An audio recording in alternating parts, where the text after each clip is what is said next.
ආයිබෝවන් දුවේ පුතේ අදත් අපි සූදානම් වෙන්නේ සිංහල සාහිත්‍ය රසාස්වාදයේ පද්‍ය පන්තියේ අද්විතීය ස්ථානයක් ගන්නා යුතුයකම පද්‍ය පන්තිය එස් මහින්ද හිමියන්ගේ යුතුයකම පද්‍ය පන්තිය 7 වෙනි පද්‍ය පන්තිය 7 වෙනි පාඩමේ යුතුයකම පද්‍ය පන්තිය වෙනුවෙන් රසාස්වාදයක් ගෙන එන්න මතක තියාගන්න මින් පසුව අපි යුතුයකම පද්‍ය පන්තිය වෙනුවෙන් විචාර ප්‍රශ්නයක් කතා කරනවා මේක රසාස්වාදයක් ඒ නිසා මා හිතනවා මෙය ඔබ ලියා ගැනීම වැදගත් වේවි අවසානයේ ඔබ කමෙන්ට් එකක් දාන්න අඩුපාඩුවක් තිබුණොත් මා ඊළඟ විචාරයේදී ඔබට ඒ සඳහා පිළිතුරු සපයන්න ලියා ගන්න නූතන අවධියට අයත් කතුවරයෙකු වන එස් මහින්ද හිමියන්ගේ යුතුයකම පද්‍ය පන්තිය අනගි නිර්මාණයකි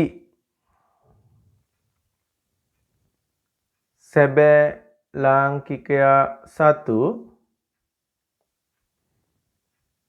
යුතුයකමක් පිළිබඳව කතුවරයා මෙම පද්‍ය පන්තිය සඳහා වස්තු විෂය කරගෙන ඇත. තම යුතුයකම තේරුම්ගෙන එය ඉටු කළ යුතුය. මෙම පද්‍ය පන්තිය දේශාභිමානය හා ජාතික වාත්සල්‍යයට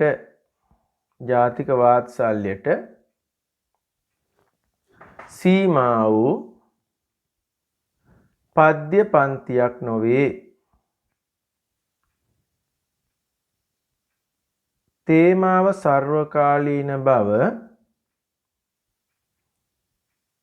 නොකිව මනාය. සමාජගත ජීවීන් ලෙස අපට ඉටු කිරීමට යුතුයකමක් ඇත. ඊළඟ ඡේදය එය කවියා සිය පළමු පද්‍යයෙන්ම සිහිපත් කරන්නේ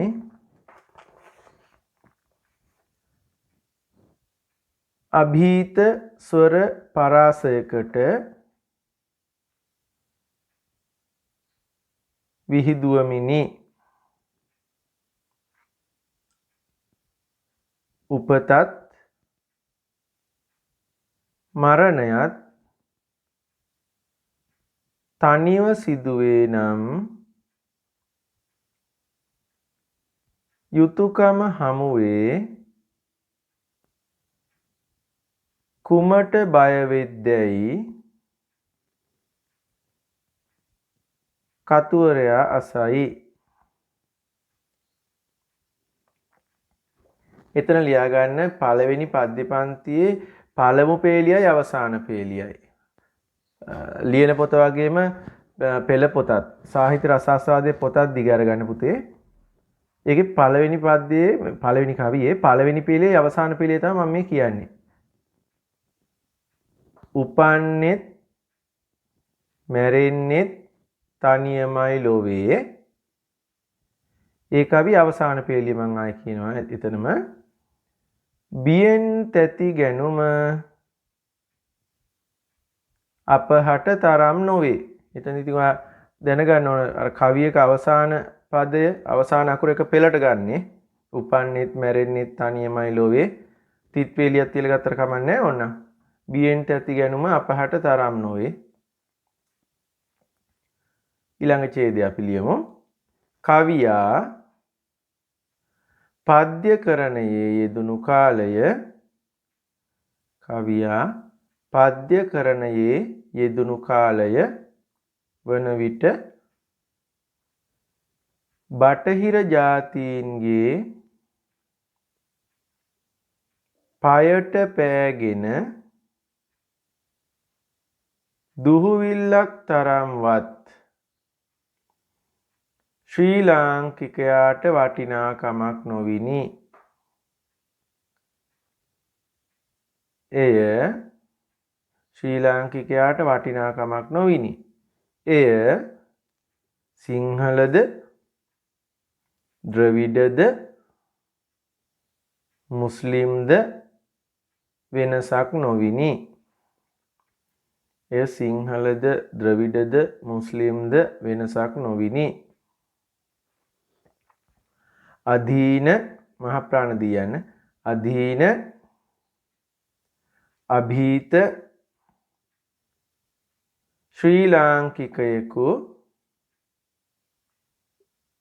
බිහිකර ගැනීම තත්කාලීන විරුවන් තත්කාලික ඒකාය තත්කාලීන විරුවන් කළ යුතුම කාර්යයක් විය.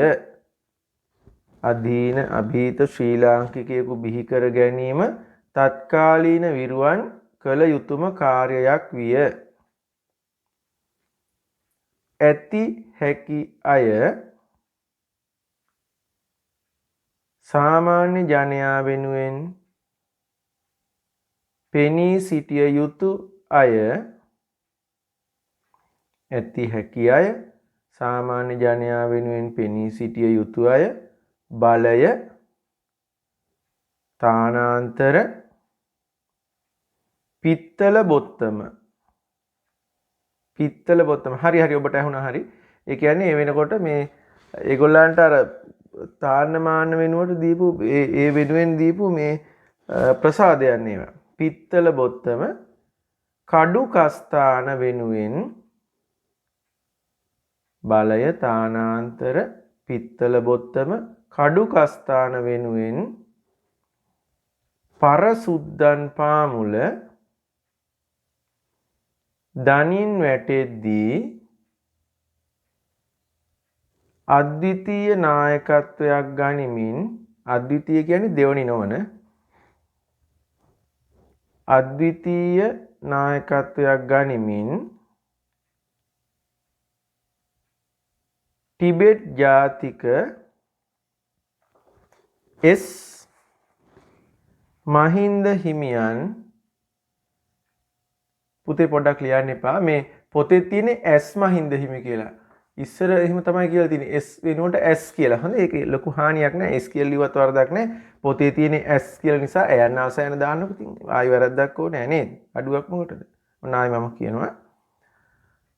බලය තානාන්තර පිත්තල බොත්තම කඩු කස්ථාන වෙනුවෙන් පරසුද්දන් පාමුල දනින් වැටෙද්දී අද්විතීය නායකත්වයක් ගනිමින් ටිබෙට් ජාතික අපි S කියලාම ලියමුකෝ. ටිබෙට් ජාතික S නැවතීමතිද ටිබෙට් ජාතික S මහින්ද හිමියන් සිය පන්හිඳ හැසිර වූ අයුරු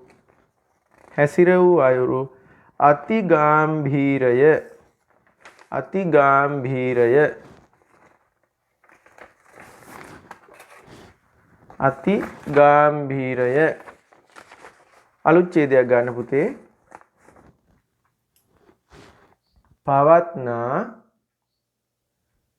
පවත්නා සමාජ තත්වයෙන්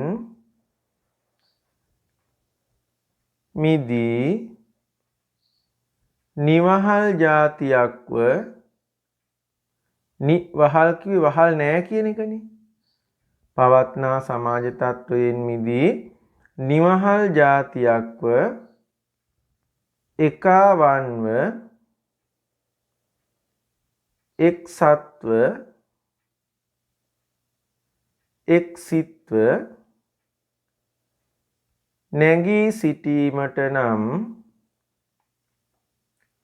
එක් එක් දීන නීච පහත් අයවලුන්ට එක් එක් දීන නීච පහත් අයවලුන්ට නොරැවටි සියල්ලන්හා එක්ව ගම්මුන්ද එනම්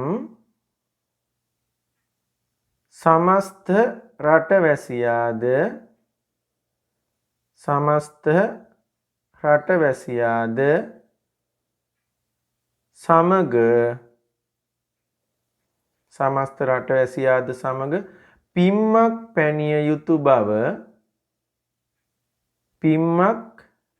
යුතු බව හා මහත් වූ අරගලයක්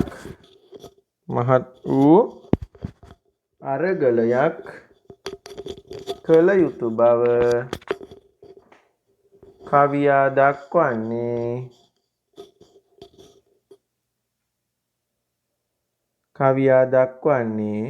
කවි පද දෙකක් ලියන්නේ අපි.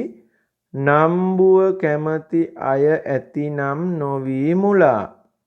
නම්බුව කැමති අය ඇතිනම් නොවී මුලා.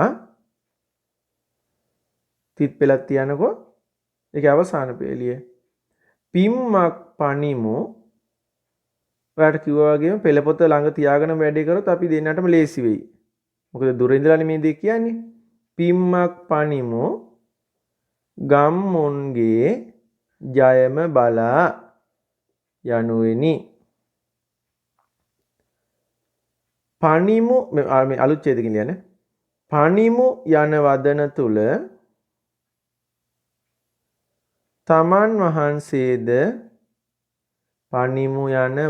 තුල තමන් වහන්සේද ඔවුන් හා සිටින බවත් ඔවුන්ට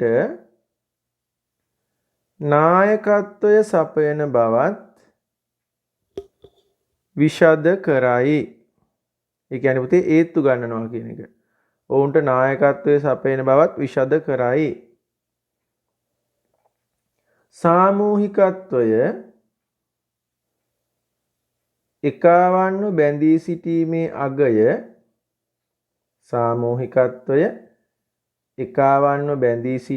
අගය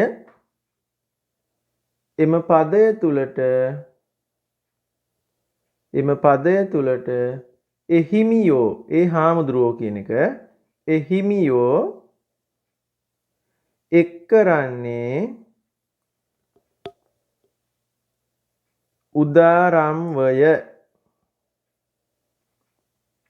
උදාරම්වය. ඒ ඡේදෙ මම පොඩ්ඩයි කියනවා. පනිමු යන වදන තුල තමන් වහන්සේද ඔවුන් හා සිටින බවත් ඔවුන්ට නායකත්වය සපයන බවත් විෂද කරයි.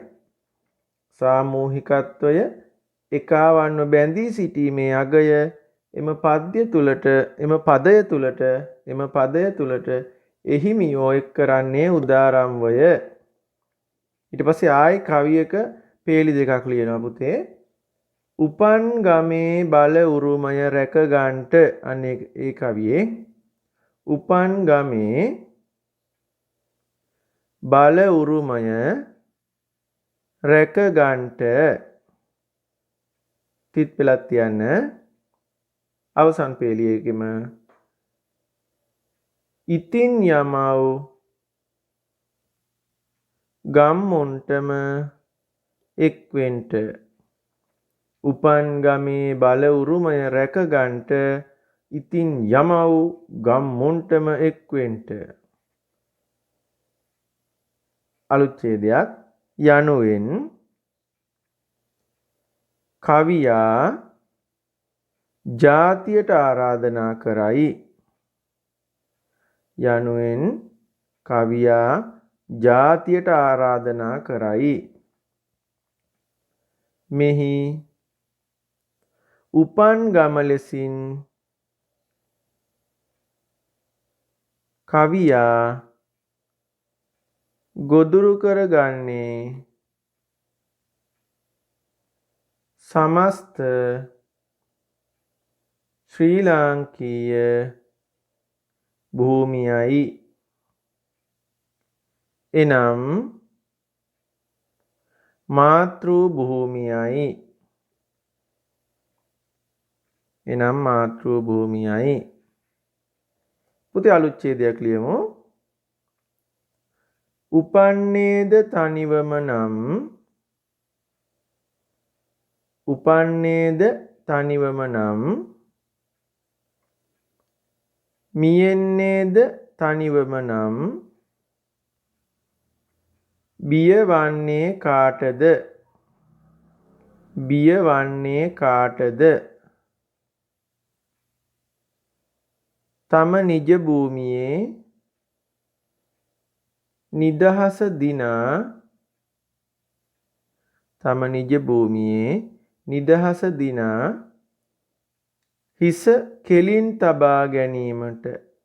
හිස කෙලින් තබා ගැනීමට ඇති හැකියාව ඇත්තේ අප මතයි. එය ඉටු කළ යුතුයකම ඇත්තේද අප සතුවයි. එය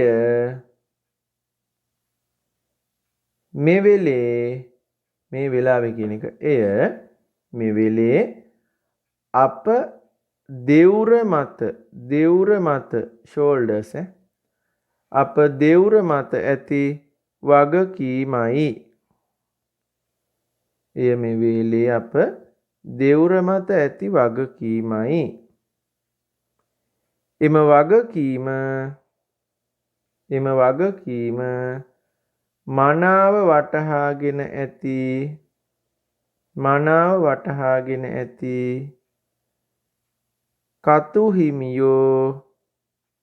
කතු හිමියෝ එය ඒ අයුරින්ම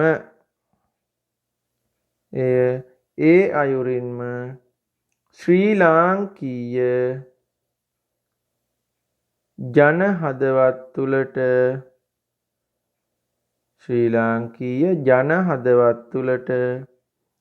කාවැද්දවීමට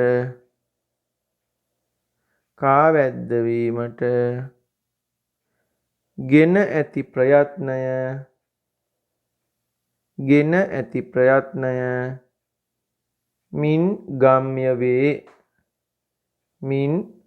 වේ. දිගටම ලියන්න පුතේ. උරුමය වෙනුවෙන් නැගී සිටීමට බල සේනාව රැස් කරන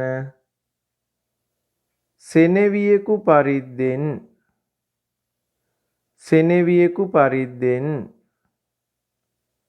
එක්කල එම වදනින් හෙළ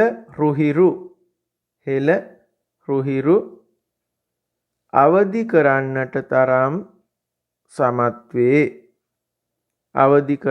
තරම් සමත් වේ. එවිට නම්බුව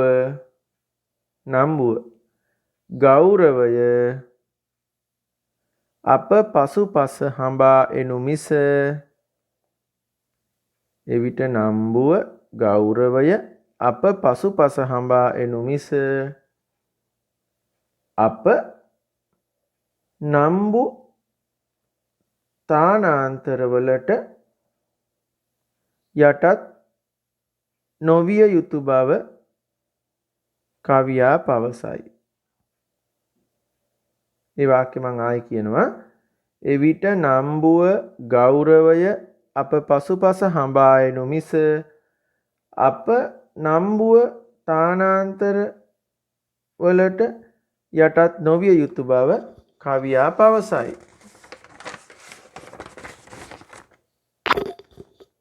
ඒ සඳහා විධික්‍රියා මිශ්‍රිත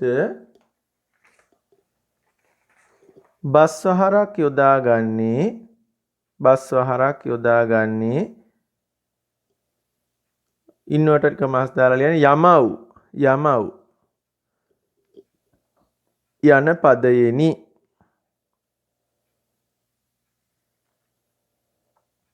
අලුත් ඡේදයක්. කතු හිමියන් පද්‍යකරණයට යොමු වූ අවදියේ විසූ වාසය කළ. කතු හිමියන් පද්‍යකරණයට යොමු වූ අවදියේ විසූ ආරච්චි වෙල්විදානේ රටේ මහත්තුරු ආදී වූ නන් තනතුරු දැරුවන් සිය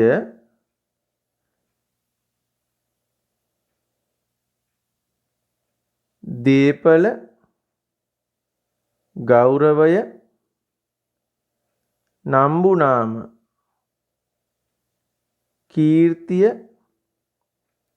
තරකර ගැනීමට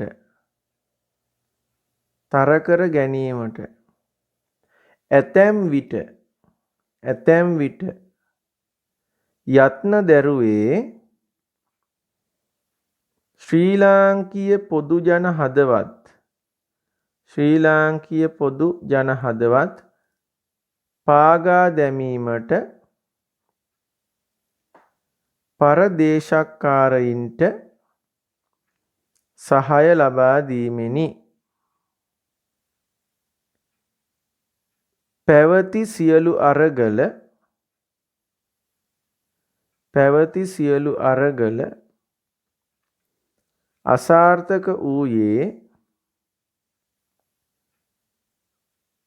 පැවති සියලු අරගල අසාර්ථක වූයේ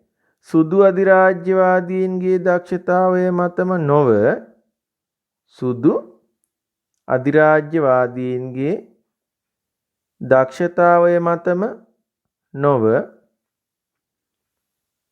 අප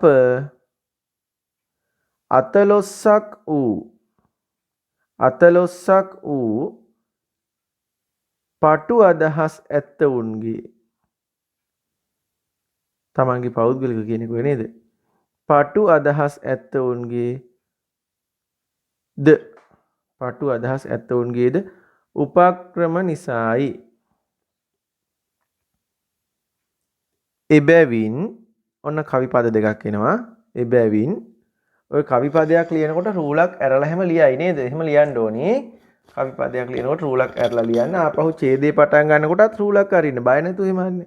මොකද කොළ දෙනවනේ. ඇති වෙන්න දෙන පොතේ ඉඩ තියෙනවා. මදි වුණොත් කොළ අපිට ලැබෙනවා. මේසෙට තට්ටු කරාම. මේ කවි පද දෙක ලියන්න. දැන් ඔයා පොතේ බලා ගන්න වඳින්නේ නැතිව ලොකු නිලධාරීන්ට. ඒ කවියේ මුලම පදේ යගම පදේ තමයි අපි ලියන්නේ. වඳින්නේ නැතිව ලොකු නිලධාරීන්ට තිත් පෙලක් තියන්න. වඳින්නේ නැතිව ලොකු නිලධාරීන්ට ඉතින් අඬගසව්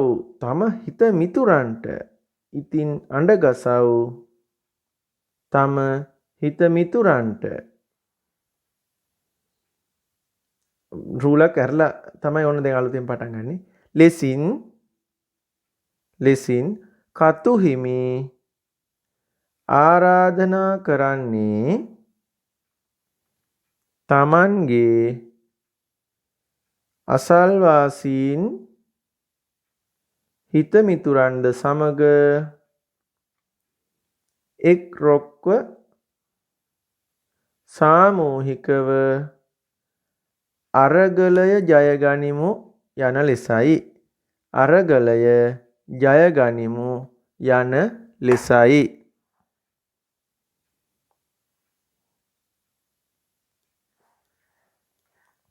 දැන් පුතේ අපි අර ඇතොත් ගමට ආදරයක් සිතින් සිපා කියලා තියෙන කවියක් අන්න ඒ කවිය සම්පූර්ණ ලියනවා. ඔයා පොත ළඟින් තියාගත්තොත් අපිට වැඩි පහසුයි. ඇතොත් ගමට ආදරයක් සිතින් සිපා. ඇතොත් ගමට ආදරයක් සිතින් සිපා. අතත් පයත් ඔළුවත් වෙන වෙනම කපා. මේකට අපි විචාරයක් කරනවා. හොඳේ. දැන්ට මේක ලියා ගන්න රසාස්වාදයට විතරක්. ඇතොත් ගමට ආදරයක් සිතින් සිපා. අතත් පයත් ඔළුවත් වෙන වෙනම කපා. කතත් කමක් නැහැ. කෑවත් කමක් නැහැ කියලා කියන්නේ. කතත් කමක් නැහැ. බියගුළු ගතිය පපා. කතත් කමක් නැහැ. බියගුළු ගතිය පපා. අයුත්තකට අත් දෙක ඔසවන්න එපා. අයුත්තකට අත් දෙක ඔසවන්න එපා. අංශු මාත්‍රයක දැන් පුතේ අලුත් දැන් අපි රූලක් අරලා ගියමු ඡේදයක්. තව චුට්ටයි තියෙන්නේ. අංශු මාත්‍රයක හෝ ආලයක් සිය මාතෘ භූමිය කෙරෙහි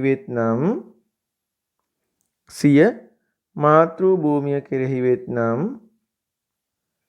අත පය හිස ඔලුගෙඩිය අත පය හිස වෙන වෙනම කපා කෑවත් කිසිදු විටක අසාධාරණයට අයුක්තියට යටත් නොවන ලෙස පවසා සිටියේ සජීවී මේ වචන අල්ලගන්න හොඳේ. ලියනකොටත් ඔය වගේ වචන දාලා ලියන්න. සජීවී සප්‍රාණී ඒ කියන්නේ පණ සහිත කියන එක නේද? උපසර්ග පදයක් නිසා යන්නේ. සජීවී සප්‍රාණී අභීත අදීන ප්‍රබුද්ධ වූ වදන් පෙළකිනි. අයුක්තියට යටත් නොවන ලෙස පවසා සිටියේ සජීවී සප්‍රාණී අභීත අදීන ප්‍රබුද්ධ වූ වදන් පෙළකිනි. අලුත් ඡේදකින් ලියමු. මෙවැනි වදන් ඇසූ ශ්‍රී ලාංකික ජන හදවත මෙවැනි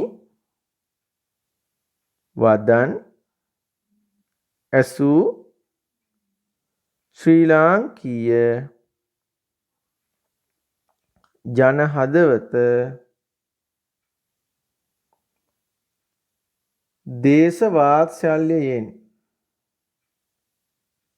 දේශවාත්සල්‍යයෙන් ජාතිකාභිමානයෙන් ඔද වැඩි තම නිදහස අයිතිය උරුමය සියතට ගැනීමට පෙළඹෙනුයේ නිතැතිනි. සියතට ගැනීමට පෙළඹෙනුයේ නිතැතිනි.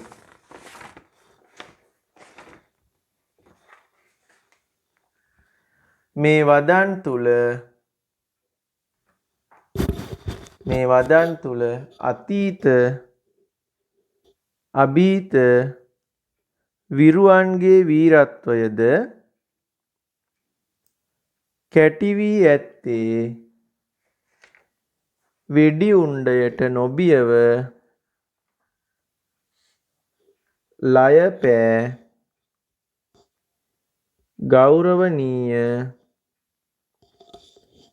කුඩාපොළ හිමි වාරියපොළ සුමංගල හිමි වැනි ශ්‍රේෂ්ඨ අත්‍යුදාර සංඝ පීතෘන්ද ගිය මග අනුව යමිනි. මම ඒ ඡේදයයි කියනවා. ගිය මග අනුව යමිනි. මම ඒ ඡේදයයි කියනවා. බලා ගන්න. වැරදි තැන් නිවැරදි කරගන්න. මේ වදන් තුල අතීත අභීත විරුවන්ගේ වීරත්වයද කැටි වී ඇත්තේ වෙඩිඋණ්ඩයට නොබියව ලය පෑ ගෞරවනීය කුඩාපොළ හිමි වාරියපොළ සුමංගල හිමි වැනි ශ්‍රේෂ්ඨ අත්‍යුදාර සංඝ පීතෘන්ද ගිය මග අනුව යමිනි. මතක ඇතිනේ අර කොඩිය බිම දාපු කතාව එහෙම නේද? ඔන්න අලුත් ඡේදයක් කියනවා. මේ සඳහා කතක හිමියෝ අපේ කම මෙසේ කුළු ගන්වයි. මේ සඳහා කතක හිමියෝ අපේ කම මෙසේ කුළු ගන්වයි. පුතේ මම ඒකට ඔයාගේ data වලින් ගන්න ලියා ගන්න. මේ අර පේලි හතරක් තියෙනවා. අපේ ගම, අපේ ಜಾති, අපේ අන්න එහෙම කවියක් තියෙන අවසානයකට උඩ කවිය. ඒ කවිය ලියා ගන්න. ඕනම් පොඩ්ඩක් මේ වීඩියෝ එක නවත්තලා ඒක ලියා ගන්න. මම දිගටම කියනවා දැන්.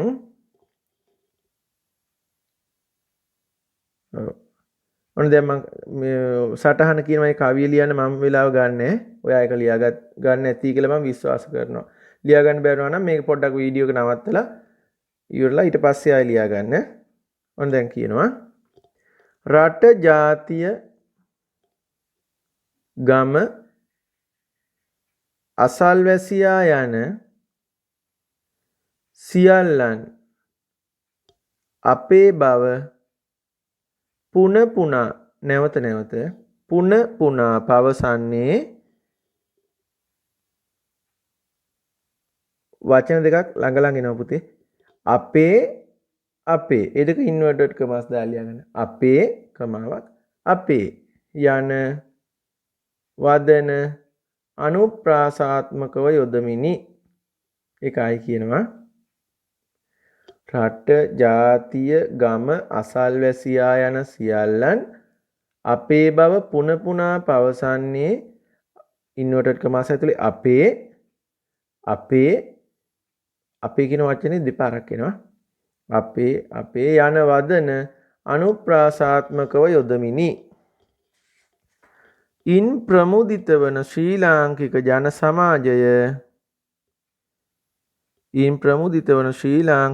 සමාජය උඩරට සිංහල,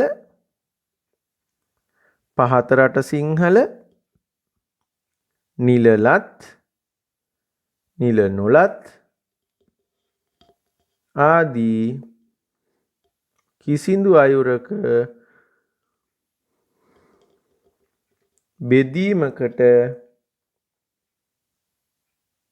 මානසිකව ලක් කිරීමට බෙදීමකට මානසිකව නොබෙදීමකට දැන් සුද්ධෝ එක බෙදුවා. මේ හාමුදුරුවෝ මේ සමත් වුණා මේක නොබෙදී ඉන්න. මානසිකව නොබෙදීමට කවියා සමත් වී ඇත්තේ ප්‍රශංසාත්මකවය. ඒක පැහැදිලිද මන්ද පුතේ? මේ සුද්ධ මේ විදිහට එක එක මේ ප්‍රතිසංස්කරණ ගෙනල්ලා අපේ අය බෙදුවා. මොකද ඒගොල්ලන්ගේ මේ පරිපාලන පහසුව වෙනුවෙන්. හැබැයි මේ එයාලා බෙදපු දේ අපේ මේ හාමුදුරුවෝ මේ සමත් වුණා ආපහු එකවන්ව එකට බැඳ ගන්න. හොඳේ? ඒක මේ කිව්වේ. ඊළඟ ඡේදේ තව ඡේද දෙකක් වගේ තමයි තියෙන්නේ. මේ තුලින් ආකල්පමය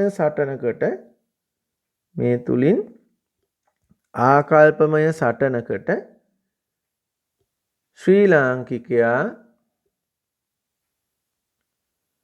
උද්දීපනය කිරීමට කවියාගේ බස්වහර අති ප්‍රබල වී ඇත.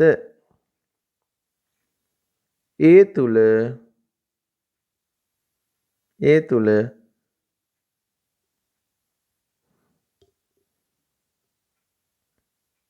කුලමල ભેද නැතිව ලොම් සිදුරක තරම්වත් කුලමල ભેද නැතිව ලොම් සිදුරක තරම්වත්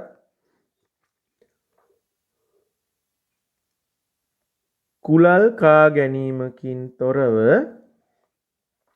කුලල් කා ගැනීමකින් තොරව සමගිව හා එක්ව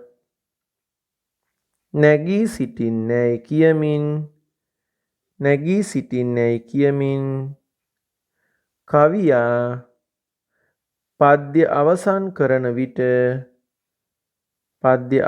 කරන විට ජාතිය පිබිද පෙරට ඒමට තරම් එඩිතර වී ඇති බව කිව හැකිය. පුතේ දැන් අපි මේක අවසන් කරනවා. ඔතනින්ම අවසන් වෙන්නේ නැහැ. පොඩි සාරාංශයකට යන්න ඕනි. ඒ නිසා මේ සාරාංශය තමයි තියෙන්නේ. මේ අවසාන ඡේදය. හොඳේ. මෙතනින් තමයි අපේ රසාස්වාදය කම්ප්ලීට් වෙන්නේ. සම්පූර්ණ වෙන්නේ. සමස්ත අලුත් ඡේදය කියන්නේ ලියන්න අවසාන ඡේදේ. සමස්තයක් ලෙස ගත් කල මෙම පද්‍ය පන්තිය සඳස් ආකෘතියෙන් විරචිතය.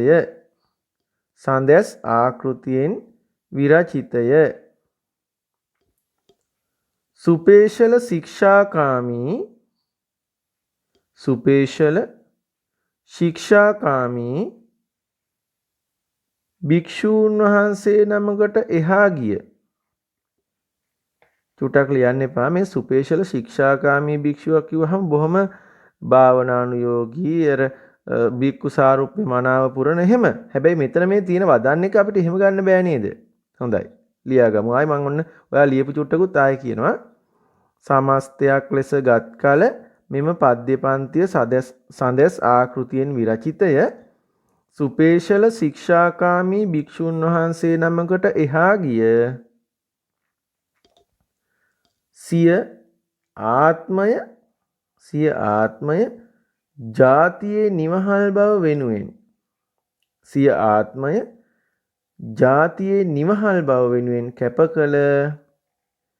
ජාතියේ නිවහල් බව වෙනුවෙන් කැප කළ යතිවරයාණන් වහන්සේ කෙනෙකු බවට. යතිවරයා කියලා කියනවා නේද හාමුදුරන්ට? ඒක පර්යාය පදයක්නේ, සමාන පදයක්නේ. එකම පදේ දෙතුන් පාර ලියන්නේ. අපි මේක දාමු. වෙනුවෙන් කැප කළ යතිවරයාණන් වහන්සේ කෙනෙකු බවට සාක්ෂ්‍ය සපයයි. උපමා උපමේය ආදියෙන් තොර වුවද තිබුණා නම් එහෙනම් මෙතනදී ලියන්න ඕනේ. හොඳේ. ඒකයි එහෙම දැම්මේ. උපමා උපමේය ආදියෙන් තොර වුවද ඍජු ලෙසම කිව යුත්ත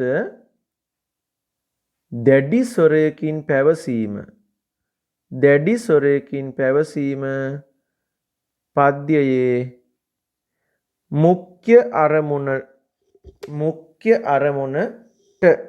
මුඛ්‍ය අරමුණට පාඨකයා ශ්‍රාවකයා ගෙන ඒමට තරම් තීර්ණාත්මක වී ඇත.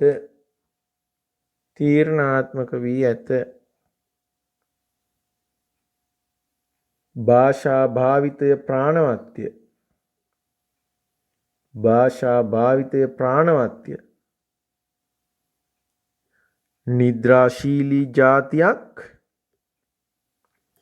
නිද්‍රාශීලී ජාතියක්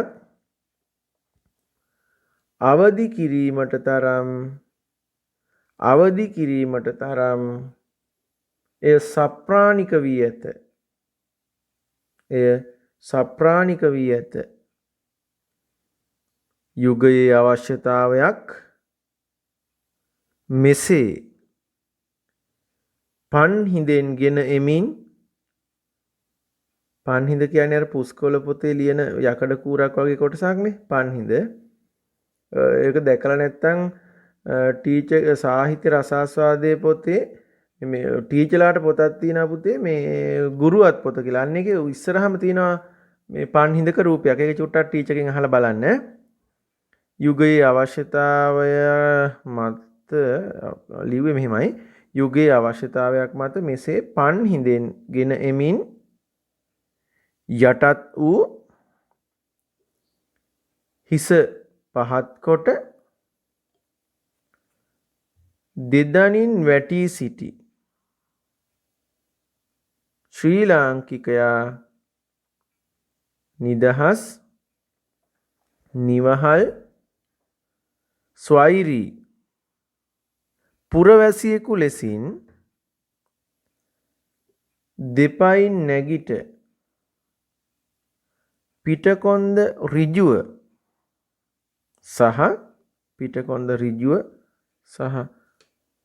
හිස කෙලින් තබාගත් ජාතියක් බවට පත්කරවීමට යුතුයකම පද්‍ය පන්තිය සාර්ථක වී ඇති බව අවසానයි. යුතුයකම පද්‍ය පන්තිය සාර්ථක වී ඇති බව එකහෙලා පැවසිය හැකිය. පුතේ මම මේ දැනටත් විනාඩි ගණනාවක් ගිය නිසා මේක ආපහු කියවන්නේ. ඔබ මේක චුට්ටක් බලා ගන්න, මේ විදිහට ලියලා පුරුදු වෙන්න. හැකියාවක් තියෙන අය කමෙන්ට් එකක් දාන්න. මොකද මේ ක්‍රමයේ මේ නෝට් එකක් දුන්නා ආරෙන ලොකු විෂුවල් එකක් දෙන්න බෑ වගේ දැනෙච්ච නිසා අනිවාර්යෙන් කමෙන්ට් කරන්න පුළුවන් අය එහෙම දෙයක් කරන්න. එහෙමනම් යුතුයකම පද්‍ය පන්ති වෙනුවෙන් විචාර ප්‍රශ්නයක් ඊටාම නුදුරේදීම ඔබ වෙනුවෙන් ගේන්න අපි සූදානම්. දැනට අපි නවතින්න. බොහොම ස්තුතියි පුතාට දුවට ජයෙන් ජය. අයුබෝවන්.